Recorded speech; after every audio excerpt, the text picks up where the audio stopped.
আমি একদম ছোটকাল থেকে বিয়ের আগ পর্যন্ত এত পরিমাণে শুকনা ছিলাম। আমি এত শুকনা হওয়ার কারণে কত মানুষের কত কথা যে শুনছি। যেখানে যাইতাম কেউ না কেউ বলতো, তুমি কি ভাত খাও না, তোমার কেউ কি ভাত দেয় না, নাকি বাপ মা একাই খায়। আমার এই শুকনার কারণে কত মানুষের কত মাথা ব্যথা যে ছিল। মানুষের এই কথা শুনতে শুনতে বিয়ের পর শ্বশুর বাড়ির মোটা চালের ভাত খাইতে খাইতে এখন আমি দিন দিন আটার বস্তা হয়ে গিয়েছি। আমার শাশুড়ি প্রায় সময় আমাকে বলতো, আমার বাপ মা আমাকে খাওয়া শিখায় নাই, উনি নাকি আমাকে খাওয়া শিখাইয়া মোটা বানাইছে। এখন এই কথাগুলো শুধুই স্মৃতি, কারণ আমার শাশুড়ি এখন আর দুনিয়াতে নাই। মানুষ দুনিয়াতে না থাকলেও মানুষের কথাগুলো কিন্তু ঠিকই থেকে যায়। আমি মোটা হওয়ার পরে এখন চিন্তা করি, আমি চিকন যখন ছিলাম তখনই ভালো ছিলাম। আমার শাশুড়ি আমাকে খাওয়া শিখাইয়া মোটা বানায় আমার কোনো লাভ হয় নাই। আমার বাপ মা যে কোনো খাওয়া শিখায় না, তাতেই আমার লাভ হয়েছিল। অন্তত হাঁটতে চলতে আমার কষ্ট হইতো না। অনেকবার ওজন কমানোর জন্য চেষ্টা করেছি, মাস 2 মাস ডায়েট করার পর আবার যা তাই। তো এখন আবার ওজন কমানোর জন্য ডায়েট শুরু করেছি প্রপারলি ভাবে। আর এই যে জায়গাটা দেখছেন, এই জায়গাতে বসে বসে আমি আর আমার বান্ধবী কত যে আড্ডা দিয়েছি, বান্ধবীর সাথে কত মনের কথা বলেছি,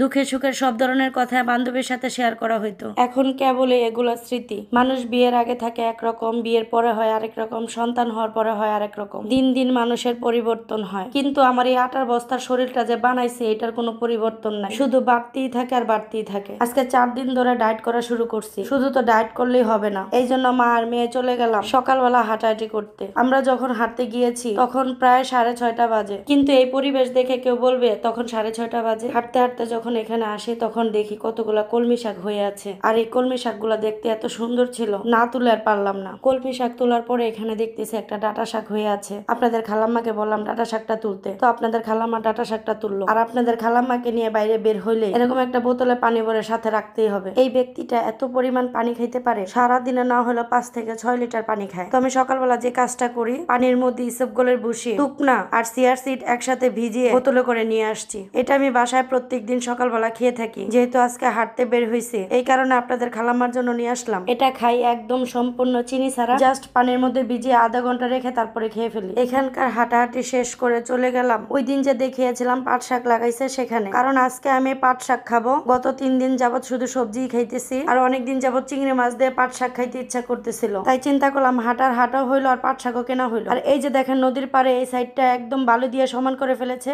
এখানে নাকি গরুর হাট বসবে। আপনাদের খালামা যেদিন থেকে শুনেছে এখানে গরুর হাট বসবে সেদিন থেকে শুরু করেছে। সে গরুর হাটে কখনো যায় না, এবার গরুর হাটে যাবেই যাবে। তার নানা নানি মামাকে বলে দিয়েছে আগে থেকেই, এবার গরু কিনতে গেলে সেও সাথে যাবে। যারা এই শাকগুলা লাগিয়েছে আমার মা আর মেয়ে মিলে তাকে ডেকে নিয়ে আসলো। গত সপ্তাহে যখন এই শাকগুলা দেখেছিলাম তখন আরো সুন্দর ছিল। শাকগুলা এত সুন্দর দেখে আমি বেশি করে কিনে নিয়েছিলাম। ভেবেছিলাম যেহেতু আমি ভাত খাই না, ডায়েটের জন্য একদম টোটালি ভাত অফ করে দিয়েছি, শুধু শাক আর সবজি পানির উপর চলতেছি। এই জন্য আমি বললাম বেশি করে শাক দিতে। তো ওই দিক দিয়ে শাক কাটতেছিল আর এদিক দিয়ে আমি খালি পায়ে ঘাসের উপর হাঁটতেছিলাম, কারণ আমার এত পরিমাণে পা জ্বালা পোড়া করে, সব সময় মনে হয় পা দিয়ে ধোঁয়া বেরোচ্ছে। আচ্ছা, আপনারা কি ওই পা জ্বালার সলিউশন দিতে পারবেন? পা কেন জ্বালা পোড়া করে, বিশেষ করে রাত্রের বেলা এত পরিমাণে পা জ্বালা পোড়া করে, মনে হয় সমস্ত গরম আমার এই পায়ের মধ্যে। প্রত্যেক রাতের বেলা যখন ঘুমাতে যাই আমার এই পায়ের মধ্যে ভিজা কাপড় দিয়ে বেঁধে রেখে তারপর ঘুমাইতে হয়। তা যদি না করি তাহলে সারা রাত আর ঘুমাইতে পারি না। এই যে আমার সিঙ্গেল ভিডিওটা এতক্ষণ দেখলেন, এই সম্পূর্ণ ভিডিওটা কিন্তু আপনাদের খালাম্মা করে দিয়েছে। মাঝে মধ্যে যখন আমাদের ক্যামেরাম্যান কেউ থাকে না তখন আমার ভিডিওগুলো আমার মেয়েই করে দেয়। তো আমি 2 আটি শাক নিয়েছিলাম 40 টাকা দিয়ে। বাজারের তুলনায় অনেকগুলো শাকই আমাকে দিয়েছে। পাট শাকগুলো দেখতে এত পরিমাণ সুন্দর ছিল,